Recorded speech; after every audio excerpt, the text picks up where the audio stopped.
इन 16 महीनों के दरमियान क्या कुछ ऐसी समस्या है जो सभी जगह सेम नजर आ रही है? बहुत सारी समस्या है जो सभी जगह सेम एक ही तरह की दिखती है। स्वाभाविक तौर पे बिहार जब देश का सबसे गरीब, पिछड़ा, अशिक्षित, बेरोजगार, भुखमरी वाला राज्य है तो कुछ समस्याएं तो आपको समान ही दिखेगी। लेकिन अगर मैं इस सवाल का उत्तर ऐसे दूं कि सबसे बड़ी समस्या क्या अभी तक दिखी जो सब वर्ग को, हर गांव, हर जिले, हर प्रखंड, हर पंचायत को प्रभावित करती है, तो 3 समस्याएं हैं। पहली समस्या है बेरोजगारी और पलायन। बेरोजगारी और पलायन, आप चाहे चंपारण में जाइए, छपरा में रहिए, वैशाली जाइए, मधुबनी जाइए, बेगूसराय आइए, हर जगह ये समस्या है। आप ये कहेंगे कि भैया बेरोजगारी और पलायन बिहार की बहुत बड़ी समस्या है, ये जानने के लिए आपको पैदल चलने की क्या जरूरत है? ये तो बैठा हुआ कोई आदमी पटना, दिल्ली में भी बता सकता है, ये बात तो ठीक है। लेकिन जब आप पदयात्रा करते हैं, इतनी गांव में जाते हैं, तो आपको इन समस्याओं की जो से जुड़े हुए जो आर्थिक सामाजिक पहलू हैं, इसकी जो विकरालता है, उसकी समझ बनती है। जैसे आप उदाहरण के तौर पर पलायन को ले लीजिए।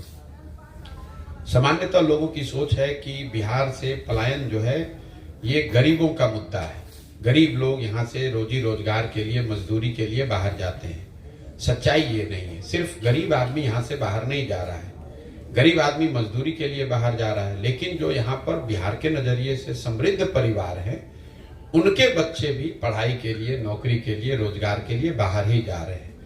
पलायन की समस्या इतनी बड़ी है कि इसकी वजह से यहाँ धीरे धीरे परिवार की परिकल्पना ही खत्म हो गई है। परिवार के तौर पर जैसा लोग समझते हैं कि भाई पति पत्नी, बाल बच्चे, माँ बाप एक साथ रह रहे हों, ऐसे बहुत कम परिवार आपको गांव में देखने को मिलेंगे।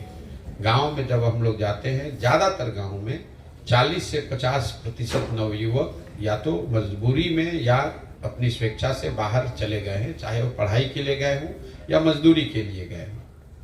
पलायन का एक दूसरा और पहलू है। कई बार हम लोगों को लगता है कि बिहार से लोगों का पलायन हो रहा है। बिहार से सिर्फ लोगों का पलायन नहीं हो रहा है, यहाँ से बुद्धि का भी पलायन हो रहा है। जो लोग पढ़े लिखे हैं, समझदार हैं, काबिल हैं, वो लोग भी बाहर पढ़ने चले जा रहे हैं। और सबसे बड़ा पलायन यहाँ पर है पूंजी का पलायन। जो पैसा आप और हम बचाते हैं, जो भी यहाँ की जनता कमा रही है, बैंकों में रख रही है, उस पैसे को बैंक वाले यहाँ से दूसरे राज्यों में भेज रहे हैं, जिसकी चर्चा कोई नहीं करता है। लोगों की का जो पलायन है, बुद्धि का पलायन, श्रम का, बुद्धि का और पूंजी का, इन तीनों के पलायन की वजह से बिहार की ये दुर्दशा है। पिछले 20 वर्ष में, मैं आपको एक आंकड़ा दे रहा हूं, इसको याद रखिए, कोई बिहार में आपको बताएगा नहीं। आरबीआई का, रिजर्व बैंक ऑफ इंडिया का आंकड़ा है, 1990 से जब लालू जी मुख्यमंत्री बने तब से लेके पिछले साल तक 2023-24 वित्तीय वर्ष तक बिहार से 21 लाख 60 हजार करोड़ रुपया बैंकों ने यहाँ से, बिहार से दूसरे राज्यों में भेज दिया। इसकी चर्चा न आपने सरकार ने कभी की, न कभी कोई नेता इसके बारे में बोलता है, न कभी कोई पत्रकार सवाल करता है। पिछले वर्ष बिहार से 2,68,000 करोड़ रुपया यहाँ के सरकारी बैंकों ने दूसरे राज्यों में ट्रांसफर किया है। हम और आप ये सोच रहे हैं कि बिहार में इतनी गरीबी क्यों है? बिहार में गरीबी इसलिए है कि यहाँ से श्रम का पलायन है, बुद्धि का पलायन है और साथ साथ पूंजी का भी पलायन है। आप सामान्य तरह से देखिए, अगर आपको यहाँ घर बनाना है बेगूसराय में, आप बैंक से लोन लेने जाइएगा, आपको लोन मिलने में बड़ी तकलीफ होगी। आप ही को अगर नोएडा में घर खरीदना है, बैंक वाला तुरंत लोन दे देगा। बिहार में पूंजी नहीं है और यहाँ की बेरोजगारी बदहाली का सबसे बड़ा कारण है। जब आप ये पदयात्रा करते हैं, चीजों को गंभीरता से समझने का प्रयास करते हैं, यही हाल कमोबेश बेरोजगारी का है। बेरोजगारी सिर्फ गरीब लोगों का मामला नहीं है। जो यहाँ पर समृद्ध लोग हैं, बड़े लोग हैं, उनके बच्चों के रोजगार की भी उतनी ही समस्या है। जब हम लोग पैदल चलते हैं तो जो 15 बीघा 20 बीघा खेत का मालिक है, वो भी आकर अपने बच्चों के 20,000 रुपए नौकरी के लिए भी हाथ जोड़ने के तैयार है। खेत बेचकर भी लोग सरकारी नौकरी चाहते हैं। तो बेरोजगारी यहाँ सिर्फ गरीबों का मामला नहीं है।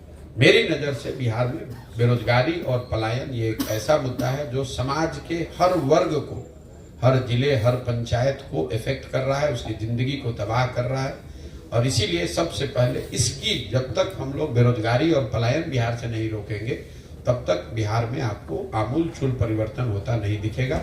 और इसको दूर करने का उपाय वही है, शिक्षा और पूंजी। अगर ये दोनों चीज की उपलब्धता हो जाए तो बिहार की तकदीर और तस्वीर बदल सकती है।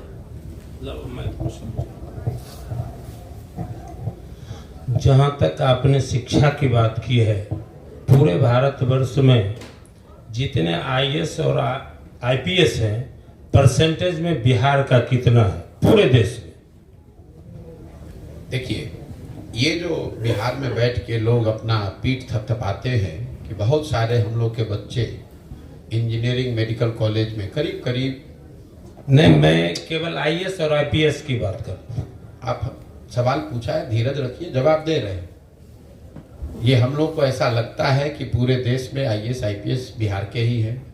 कई लोगों को ये भी लगता है कि जितना आईआईटी और मेडिकल में लड़के जा रहे हैं वो सब बिहार के ही हैं। ठीक बात है, बिहार से बहुत बड़ी संख्या में आईआईटी में, मेडिकल में आईएएस आईपीएस लोग बनने वाले हैं। लेकिन जो लोग आईएएस आईपीएस बन रहे हैं वो बिहार की शिक्षा व्यवस्था से जुड़े हुए लोग नहीं हैं। वो बिहार के लड़के हैं, पढ़ रहे हैं दिल्ली में या दूसरे जगह, वो लोग आईएएस कंपीट कर रहे हैं। ये भ्रम में मत रहिए कि बिहार के लड़के बिहार में पढ़कर आईएएस नहीं बन रहे हैं।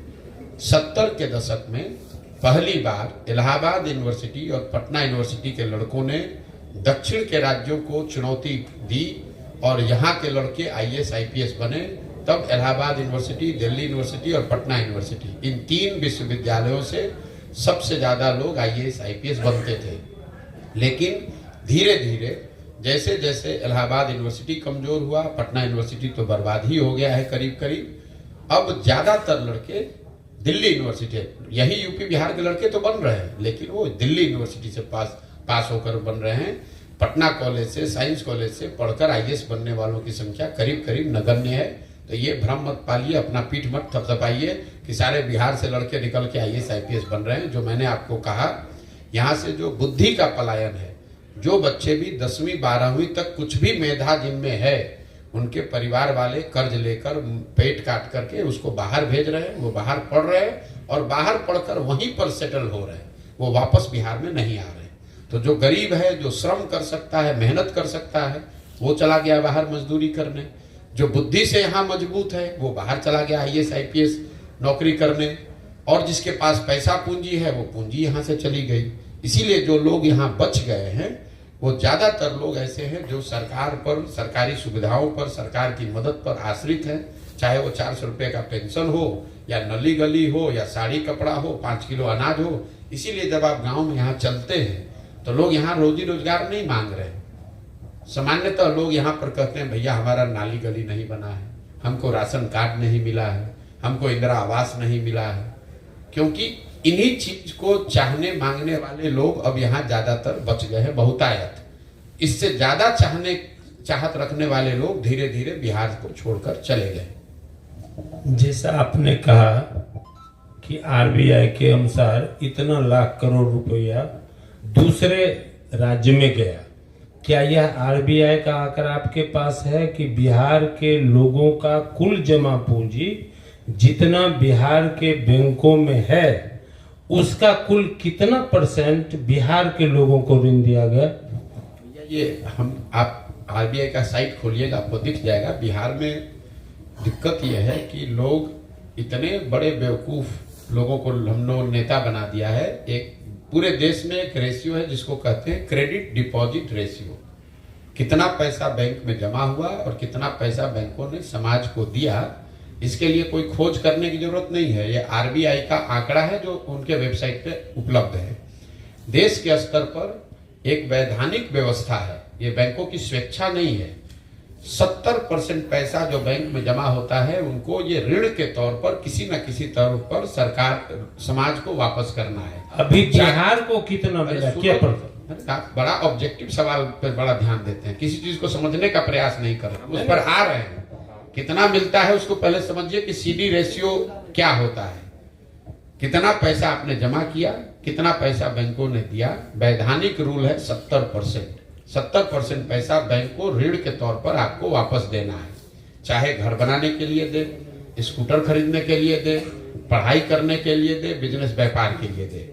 बिहार में सीडी रेशियो है 40%। आपका जो सवाल है 40% यहाँ सीडी रेशियो है, मतलब बिहार के लोगों ने अगर 100 रुपया बैंक में जमा किया तो सिर्फ 40 रुपया ही लोगों को बैंक से वापस लोन के तौर पर मिला।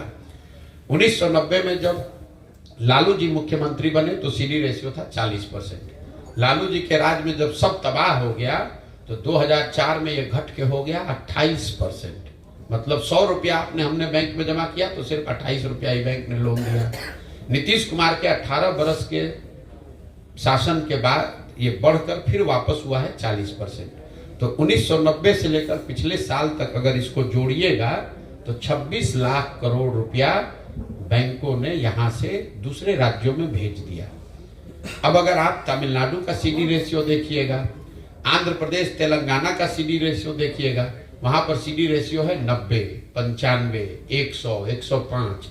मतलब अगर तमिलनाडु में लोगों ने 100 रुपया जमा किया, उनको मिलना चाहिए था 70, मिल रहा है 90। क्यों? क्योंकि बिहार जैसे राज्यों का पैसा तमिलनाडु में जाकर इन्वेस्ट हो। गुजरात का आंकड़ा है भैया, सब राज्य का आरबीआई पर ये आंकड़ा है। 300% गुजरात में है अभी। नहीं, ये भ्रम मत पालिए, ऐसा ही सब कहां से आंकड़ा ले आते हैं। सीडी रेशियो गुजरात का 82 से 84% होना चाहिए। मुझे एकदम टॉप ऑफ द माइंड याद नहीं है। अच्छा, ये बता सकते हैं पूरे भारत में सुनिए मेरी बात, सबसे एनपीए किस राज्य को घोषित किया गया? बेकार का ये सब एनपीए की चीज में आप क्यों पढ़ रहे हो? राज्य का मामला नहीं है। एनपीए जो है वो केंद्र सरकार का मामला है, उन चीजों से बिहार का कोई लेना देना नहीं है। गुजरात में सीडी, देश में सबसे ज्यादा सीडी रेशियो तेलंगाना आंध्र प्रदेश में है, जहां 102% है। ये सब गलत आंकड़े मत बताइए कि 300% गुजरात में है। 80%, 90% सीडी रेशियो बहुत होता है, क्योंकि बैंक उससे ज्यादा पैसा किसी को देते ही नहीं है। अगर 300% होगा, 100 रुपया उसके पास है, 300 रुपया लोन कहां से दे देगा? हम आपको क्या कहते हैं, सूचना के अधिकार के तहत जो हमने लिया है वो मैं आपको कल दूंगा। क्या 300% गुजरात में है? और आप हमारी बात सुन लीजिए। बिहार की जो स्थिति है, पूरे भारतवर्ष में जितने भी बैंकर हैं, बिहार के बारे में यह कंसेप्ट पैदा किया है कि बिहार के लोगों ने जितना लोन लिया है वो एनपीए है, लेकिन यह नहीं बताया कि नंबर ऑफ एनपीए अधिक है, अमाउंट ऑफ एनपीए अधिक नहीं है। जबकि सबसे अधिक amount of NPA Telangana, Gujarat, Andhra Pradesh और पंजाब का। आप मेरे भाई साहब, मुझे पता नहीं आप कितना इकोनॉमिक्स को समझते हैं, आप विषय से विषयांतर हो रहे हैं। एनपीए दूसरा मामला है, तभी तो लोन मिलेगा, तभी तो विकास का मुद्दा होगा। जब बैंक हमको कर्ज देगी और उस हम लायबल होंगे। बैंक ने तो हमको लायबल रहने ही नहीं दिया। आपने जो कहा वो बात हमने उठा दिया, पूंजी की अनुपलब्धता। आज तक तो आपने कभी, हमने बिहार में तो कुछ चर्चा किसी से सुनी नहीं है। हम ये बात उठा रहे हैं कि पलायन सिर्फ श्रम का और बुद्धि का नहीं, पूंजी का पलायन है। और एनपीए जो है वो proportion of to the loan है। तो गुजरात में तो एनपीए या किसी बड़े राज्य में एनपीए बिहार के मुकाबले ज्यादा होगा ही, क्योंकि वहाँ इकोनॉमी बड़ी है, वहाँ लोन ज्यादा दिया जा रहा है। बिहार का बजट है 2.25 लाख करोड़, तमिलनाडु का बजट है 7.5 लाख करोड़। तो स्वाभाविक है कि तमिलनाडु आपसे आगे रहेगा, वो वहां पर ज्यादा लोन दिया जाएगा, ज्यादा एनपीए होगा। तो इन बातों को, ये राजनीति वाली बात नहीं है। राजनीति करने के लिए कुछ सनसनीखेज मत खड़ा कीजिए। गुजरात की वजह से आपकी ये स्थिति नहीं है। ये स्थिति इसलिए है कि ये जो कमिटी होती है जहां से इनको गाइड किया जाता है, उसके चेयरमैन होते हैं मुख्यमंत्री। और हर राज्य में मुख्यमंत्री, सरकार इस बात पर ध्यान देते हैं कि बैंक समुचित मात्रा में लोन दे रहे हैं कि नहीं दे रहे हैं। बिहार में भी एक कमिटी है, नीतीश कुमार उसमें जाते भी हैं। लेकिन जैसे नीतीश कुमार की बात यहाँ का शिक्षक नहीं मान रहा है, बीडीओ सीओ नहीं मान रहा है, डीएम नहीं मान रहा है, वैसे बैंक वाला भी नहीं मान रहा है। इतनी सी बात है। एनपीए से इसका कोई लेना देना नहीं। पिछले करीब 25-30 वर्षों में बिहार जात पात के दलदल में बहुत ज़्यादा फंस चुका है।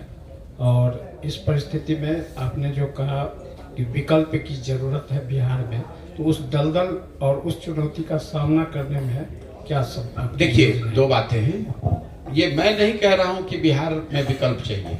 बिहार में सर्वे के नंबर बता रहे हैं कि करीब करीब 55% बिहार के लोग, आधे से ज्यादा लोग ये कह रहे हैं कि बिहार में एक नए दल, एक नए विकल्प की जरूरत है। इसका मतलब ये नहीं कि जनसुराज की जरूरत है। लोग ये जानते हैं, समझते हैं, कह रहे हैं कि बिहार में जनता दल यूनाइटेड, आरजेडी, कांग्रेस, भाजपा से अलग हटके कोई दल, कोई विकल्प होना चाहिए। तो ये मेरा तथ्य नहीं है, ये सभी सर्वे में ये है। दूसरा, आपने पूछा कि यहाँ तो सब जाति में बटा हुआ है, तो ये कैसे सुधरेगा? जातियों में बटा हुआ है, फिर भी 50-55% लोग कह रहे हैं कि नया दल चाहिए। और तीसरी बात जो समझिए, जो पत्रकार यहाँ समझने को तैयार नहीं है, ये आप लोगों का बड़ा सिंप्लीफाइड एजम्पशन है कि बिहार में हर आदमी जात पर ही वोट देता है। जाति जो है वो बहुत महत्वपूर्ण पहलू है, बिहार में भी है और अन्य कई राज्यों में है। आप लोग दूसरे राज्यों में आपने चुनाव होते हुए बहुत करीब से नहीं देखा होगा, कुछ लोगों को अनुभव होगा। जाति इतना ही बड़ा फैक्टर गुजरात में भी है, आंध्र प्रदेश में भी है, तेलंगाना, तमिलनाडु में भी है। ये भ्रम मत पालिए कि गुजरात में, आंध्र प्रदेश में, तेलंगाना, कर्नाटक में जाति नहीं है। ये एक तोहमत बिहार पे लगा दी गई है कि बिहार में सब इसलिए खराब है कि सब जाति पर वोट पड़ता है। अब मैं आपको आंकड़े दे देता हूं। बिहार में मोदी जी को, भाजपा को वोट पड़ रहा है। हर आदमी कहता है कि यहाँ का जो सांसद है, विधायक है भाजपा का, उसको वोट नहीं पड़ता है। लोग मोदी जी के नाम पर वोट देते हैं। तो मोदी जी के जाति का कितना आदमी बिहार में रहता है, ये बता दीजिए। जो लोग भी मोदी जी को वोट दे रहे हैं वो उनके जाति के तो नहीं है। आप कहिएगा चलिए वो तो मोदी जी का करिश्मा है इसलिए दे रहे हैं, उसको हटा दीजिए। 20% यहाँ पर मुसलमान रहता है। मुसलमान तो लालू जी को वोट दे रहा है, लालटेन को वोट देता है, वो तो जाति पर वोट नहीं दे रहा है, वो तो भाजपा के डर से वोट दे रहा है लालू जी को। तो ये कह देना कि 100 में 100 आदमी जाति पर ही वोट दे रहा है, ये बहुत सिंप्लीफाइड एजम्पशन है, ऐसी बात है नहीं। जाति एक महत्वपूर्ण पहलू है जिसके नाम पर 30, 40, 50% लोग वोट करते हैं, लेकिन 100 में 100 आदमी जाति के नाम पर वोट नहीं करता है। अगर करता तो लालू जी को मुसलमान वोट नहीं करता, मोदी जी को बिहार में वोट नहीं मिलता, और कभी जो एक जाति जीत गई वो जाति कभी हारती नहीं, क्योंकि एक बार अगर कोई जाति जीत गया तो जाति का संख्या तो कम होता नहीं, वो तो उतना ही रहेगा। अगर 14% यादव यहाँ 1990 में थे तो आज भी 14% यादव ही होंगे, 0.5% बढ़ घट सकता है। तो जातियों का प्रोपोर्शन तो घटता नहीं है, तो फिर सरकार घटती बढ़ती कैसे? तो इतना आसान नहीं है जितना लोग बताते हैं कि भैया सब जाते पर दे रहा है। और एक अंतिम बात, मान लीजिए एक बार को कि जाति पर ही देता है, तो भी अगर आप राजनीति में आए हैं, सुधार आपको करना है, तो जो भी समाज की सच्चाई है, अच्छाई है, बुराई है, उसके रहते हुए ही आपको समाज का नेतृत्व करना है। अगर आप सोचिएगा कि बिहार में सब जाति खत्म हो जाएगा तब हम राजनीति करने आएंगे, तो ना जाति कभी खत्म होगा ना आप राजनीति करने आइएगा। और अगर जाति खत्म हो ही जाए तो फिर आपकी जरूरत क्या है? तब तो ऐसे ही ठीक हो गया। अगर भ्रष्टाचार खत्म हो ही जाएगा तब आप राजनीति करने आइएगा, तो फिर आपकी जरूरत क्या है? आप नए विकल्प की जरूरत तभी तो है कि जाति में बट के, भ्रष्टाचार के नाम पर, धर्म के नाम पर वोट पड़ रहा है, उसको सुधारने के लिए तो आपकी जरूरत है। इसीलिए तो नए प्रयास की जरूरत। आप कर नया प्रयास क्यों कर रहे हैं? नया प्रयास इसलिए कर रहे हैं कि समस्या है। अगर समस्या होती ही नहीं तो नया प्रयास की जरूरत क्या थी? आप तो क्रिएटर थे। अभी आपने दो बातें की हैं, जैसे डर की वजह से पक्ष और विपक्ष जो है मतांतर कर रहे हैं, मत दे रहे हैं अपना। कहीं न कहीं समाज से लेकर राजनीति दो ही धुरी पर अभी चल रही है, सनातन या सनातन विरोध। तो फिर आपका जो यात्रा हो रहा है इसको कैसे खत्म कर पाएंगे? खत्म करने की क्या जरूरत है? ये आपकी समझ है कि पूरा समाज सनातन और सनातन के पक्ष और विरोध पर चल रहा है। ये तो कुछ लोग जो इसकी राजनीति कर रहे हैं वो ऐसा बता रहे हैं, हम तो ऐसा नहीं देखते। हमारी जो समझ है छोटी मोटी राजनीति की, ऐसा नहीं है कि देश में सनातन और सनातन के पक्ष और विपक्ष में ही राजनीति हो रही है। इस देश में 80% सनातन को मानने वाले हिंदू धर्म के लोग रहते हैं। भाजपा को कितना वोट मिला है 2019 में? 38%। मतलब आधे से कम हिंदुओं ने भाजपा को इस देश में वोट दिया है। आपने एक ही बार में कह दिया कि सनातन और सनातन विरोध की राजनीति चल रही है। तो अगर आप ही के बात को सही मान लें तो जो सनातन के मानने वाले लोग हैं उन्होंने भाजपा को वोट दिया है, तो आधे से ज्यादा सनातन को मानने वाले लोग भाजपा के साथ सहमत नहीं है। किसी चीज को जब आप देखते हैं तो इतना आसानी से कोई आंकड़ा देखा, कोई फैक्ट देखा और बस तुरंत इंटरप्रिटेशन कर दिया। अगर 80% हिंदू है और सब सनातन के मानने वाले लोग भाजपा ही को वोट दे रहे हैं, तब तो 80% वोट भाजपा को आना चाहिए था, 70 आना चाहिए था, 60 आना चाहिए था। 38% वोट ही कैसे आया? और बिहार के लिए एक आपको आंकड़ा दे देता हूं। बिहार में भाजपा को पिछले विधानसभा चुनाव में 19.6% वोट आया है। 19.6% वोट, 19 मतलब 20% से कम वोट आया है भाजपा को बिहार में। और आप कह रहे हैं कि सारा हिंदू भाजपा ही को वोट दे रहा है। बिहार में 82% हिंदू है, तो भाजपा को 20% वोट कैसे आया? आप हमको समझा दीजिए। उस वक्त की परिस्थितियां कुछ और थी, आपको अब अरे भैया, अभी दो बरस पहले का वोट का दे रहे, पहले का नहीं बोले हैं। अभी जो विधानसभा हुआ है उसका आंकड़ा है 19.6% वोट भाजपा को आया है। जाके देख लीजिएगा आंकड़ा। फिर डर क्या है इसमें? डर जो आपने अभी चर्चा की, जो डर रहे हैं लोग, डर सनातन का नहीं है। जो मुस्लिम समाज है उसको भाजपा का डर है, इसलिए वो लालू जी को वोट देता है। और जो हिंदुओं का एक बड़ा वर्ग है उसमें भी जिन्होंने लालू जी का राज देखा है, उनका जंगल राज देखा है, उससे जो डरता है वो भाजपा को वोट नहीं करता है उसके पक्ष में। वो ये कहता है कि कितना भी भाजपा खराब है, कम से कम लालू जी का जो जंगल राज है वो वापस नहीं आना चाहिए। इसलिए डर के मारे फिर वही जाकर भाजपा को देता है। यही डर है कि फिर से वो जंगल राज वापस ना आ जाए, ये डर है। मुसलमान को ये डर है कि कहीं भाजपा का शासन ना हो जाए, ये डर है। सर,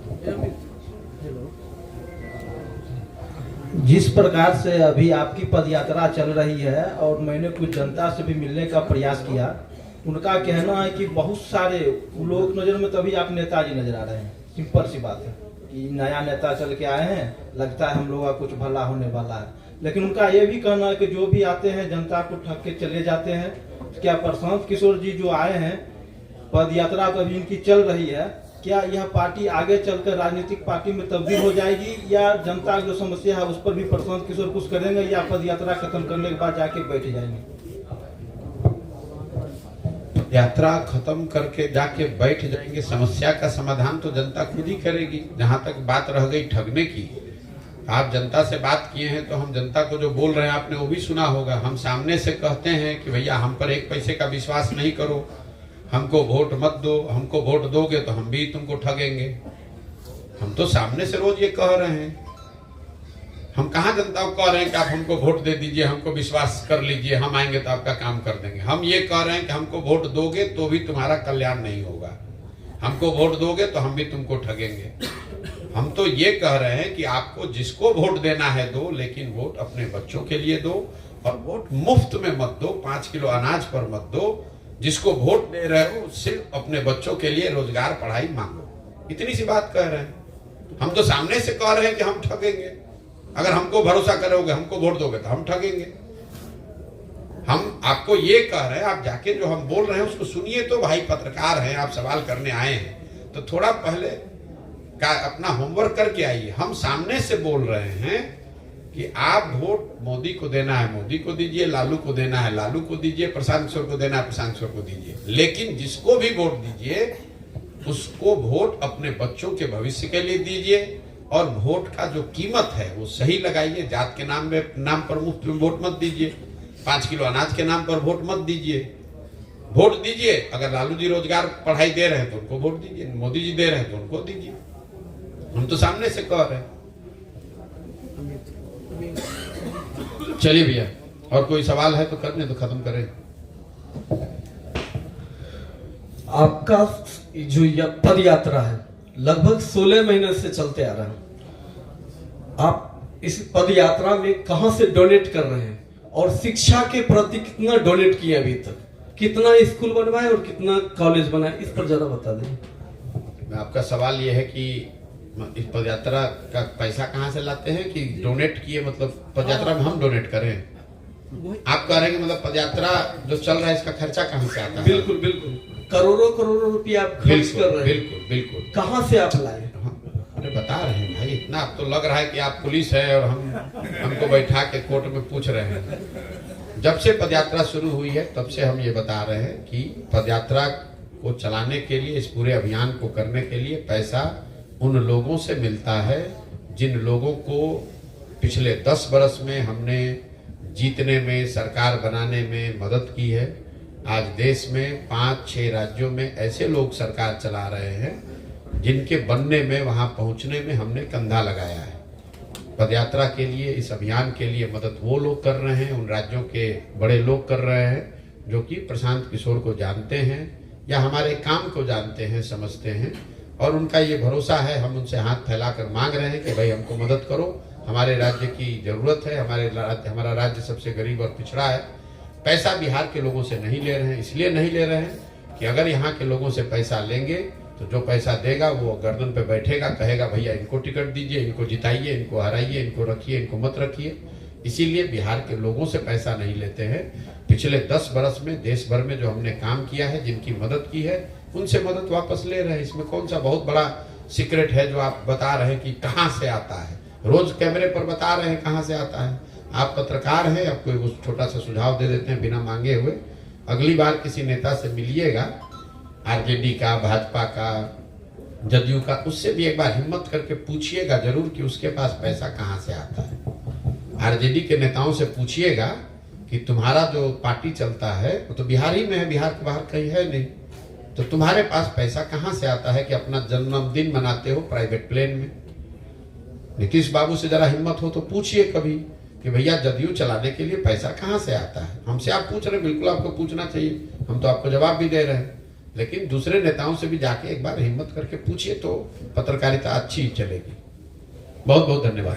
एक मिनट, गांधी मैदान में हुए नियुक्ति पत्र का वितरण जो समारोह हुई, उसमें तेजस्वी यादव का कहना है 2 लाख नौकरी हम दिए और सीएम नीतीश कुमार ने कहा कि 10 लाख का नौकरी हम दिए। इस पर आपका क्या कहना है? इस पर हमारा ये कहना है कि पहले बात तो दोनों लोगों को ये बताना चाहिए कि कितने लोगों को नौकरी दी गई। ये पूरा फर्जी डेटा दोनों लोग खड़े होकर चचा भतीजा पूरे बिहार को बांट रहा है। पहली बात समझिए, ये नई नौकरी नहीं दी गई है। ये पहले से जो नियोजित शिक्षक थे, पहले दौर में जो 1,25,000 लोगों को नियुक्ति पत्र दिया गया, उसमें आधे से ज्यादा लोग जो पहले से जिनको नौकरी थी, नियोजित शिक्षक थे, उनको राज्यकर्मी बनाया गया, नए लोगों को नौकरी नहीं दी गई। दूसरा, जो आधे बच गए, जिनको नई लोगों को नौकरी मिली, उसमें करीब 60% लोग, आज मुख्यमंत्री खुद ही गिनवा रहे थे, 11 से ज्यादा अलग अलग राज्यों के लोग आकर शिक्षक यहाँ बन गए। तो ये चचा भतीजा की सरकार का, उनके नीति का परिणाम है कि बिहार के बच्चे जाकर ठेला लगाएंगे, नली साफ करेंगे, मजदूरी करेंगे और दूसरे राज्य के लोग आकर बिहार में शिक्षक बनेंगे। और इस गलत आंकड़े पर दोनों दावा कर रहे हैं कि हमारा है कि हमारा है। भैया जिसका भी है, बिहार के बच्चों का इससे कोई फायदा नहीं है। दूसरी बात, बिहार में टोटल करीब 10 लाख शिक्षकों की जरूरत है। ये 3,90,95,000 यहाँ शिक्षक हैं, चाहे वो नियोजित हो, नए शिक्षक हो, अतिथि वाले हो, नियमित हो, सबको मिला दीजिएगा तो करीब 9,95,000 के आसपास यहाँ शिक्षक हैं। तो आधे से ज्यादा पद अभी भी खाली हैं। किसी स्कूल, किसी विद्यालय में कोई सुविधा बदली नहीं है। आज ही कल जब ये नियुक्ति पत्र बटा है तो आपने देखा होगा, कुछ पत्रकारों ने नए शिक्षकों से इंटरव्यू लिया, पूछा देश का उपराष्ट्रपति कौन है, तो 10 में 9 आदमी देश में उपराष्ट्रपति का नाम नहीं बता पाया। लोगों से पूछा गया बीपीएससी का फुल फॉर्म क्या है, उनको पता नहीं है। और इन्हीं के भरोसे बिहार की शिक्षा व्यवस्था को सुधारा जाएगा। और ये दोनों लोग लड़ाई कर रहे हैं कि हमने इसको कर दिया कि हमने कर दिया। तो मेरे भाई, यही दुर्दशा है, अंधा में काना राजा वाली बात है। जिसने जो कर दिया, भाई कितने, अभी तक सरकार ने ये नहीं बताया है कि जो 2,25,000 लोगों को नियुक्ति पत्र दिया गया, नौकरी नहीं दी गई है, नियुक्ति पत्र दिया गया है, इसमें कितने लोग पहले से ही नौकरी कर रहे थे, कितने लोग बिहार के नए लोगों को नौकरी मिली और कितने लोग बिहार के बाहर के हैं। ये 3 आंकड़ा कोई नहीं बता रहा है कि कितने लोग बिहार के हैं जिनको नए लोगों को नौकरी मिली। आप सारा क्रेडिट दे दीजिए नीतीश कुमार को, सारा क्रेडिट दे दीजिए तेजस्वी को, हमको उससे मतलब नहीं है। अरे आप ये तो तेजस्वी यादव वही आदमी है जो कह रहे थे कि हम एक कैबिनेट में बैठेंगे तो 10 लाख आदमी को नौकरी दे देंगे। कोई उनसे पूछने वाला नहीं है कि आपके माँ बाबूजी 15 साल थे तब तो एको आदमी को नौकरी नहीं दिए। नीतीश कुमार 18 बरस से मुख्यमंत्री हैं, एक आदमी को भी नौकरी नहीं दिए। अब अचानक से उनको ज्ञान हो गया है कि 2 लाख आदमी को नौकरी दे रहे हैं। ये 2,25,000 का आंकड़ा गलत है। इसमें बड़ी संख्या उन शिक्षकों की है जो पहले से ही नौकरी कर रहे थे, उनका सर्विस कंडीशन बदला है। वो पहले नियोजित शिक्षक थे, अब उनको राज्यकर्मी कहा जा रहा है।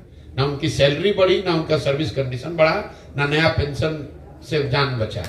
अभी भी उनको कोई फायदा उसका नहीं है। दूसरा, जो लोग नए आए उसमें ज्यादातर लोग बिहार के बाहर के आए। और तीसरा, जो नए बिहार के लोगों को नौकरी मिली है, अभी तक वो संख्या किसी को मालूम नहीं है कि वो 10,000 है, 40,000 है या 50,000 है। लेकिन जो भी संख्या है वो ना पर्याप्त है, ना उससे कोई बिहार की शिक्षा व्यवस्था पर फर्क पड़ने वाला है।